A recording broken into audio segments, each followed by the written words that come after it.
तो चलिए शुरू करते हैं।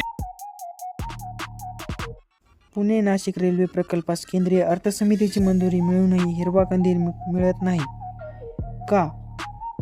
पुणे नाशिक रेल्वे प्रकल्प केंद्र सरकारच्या मंजुरीच्या प्रतीक्षेमध्ये आहे. केंद्रीय अर्थसमितीची मंजुरी मिळूनही हिरवा कंदील अजूनही मिळत नाही.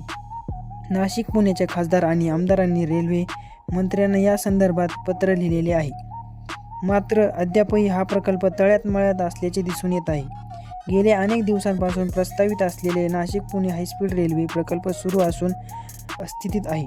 काही महिन्यांपूर्वी राज्याचे उपमुख्यमंत्री यांनी हा प्रकल्प रेल कम रोड धर्तीवर साकारला जाणार असल्याचे सांगितले होते. त्यामुळे या प्रकल्पाला ब्रेक लागण्याची शक्यता निर्माण झाली होती.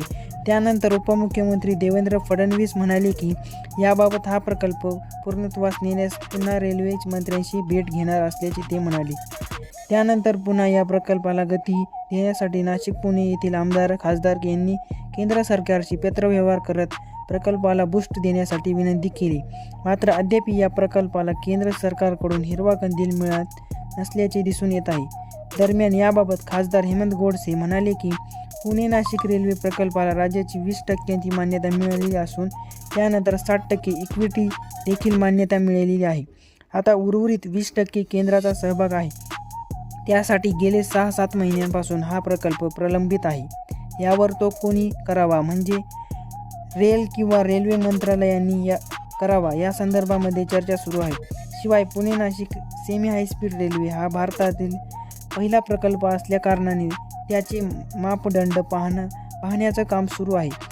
एकीकडे सर्व स्तरावर प्रकल्प मंजूर झालेले असताना मात्र सरकारच्या मंजुरीमुळे प्रकल्प थांबून आहे. त्यामुळे यावर तातडीने निर्णय घेणे महत्त्वाचे असून लवकरात लवकर मान्यता मिळावी यासाठी केंद्र सरकारकडून महाराष्ट्रातील सर्वच लोकप्रतिनिधी प्रयत्न करत असल्याचे ते म्हणाले. उपमुख्यमंत्र्यांनी रेल्वे मंत्र्यांशी झालेली भेट. दरम्यान Nashik Pune semi high speed railway संदर्भात उपमुख्यमंत्री देवेंद्र फडणवीस यांनी यापूर्वी देखील केंद्रीय रेल्वे मंत्र्यांशी चर्चा केल्याचे सर्वश्रुत आहे. त्याचबरोबर प्रकल्पासाठी केंद्रीय रेल्वे मंत्र्यांच्या सूचनांचे पालन करून पूर्णतेसाठी आवश्यक कार्यवाही केली जात आहे. महारेलच्या वरिष्ठ अधिकाऱ्यांसोबत केंद्रीय रेल्वे मंत्र्यांसमोर या प्रकल्पाचे सादरीकरण करण्यात येईल आणि प्रकल्प मंजुरीसाठी पाठपुरावा करण्यात येईल असे उपमुख्यमंत्री देवेंद्र फडणवीसजी यांनी त्यावेळी स्पष्ट केले. मात्र बैठकीला 2 महिन्यांचा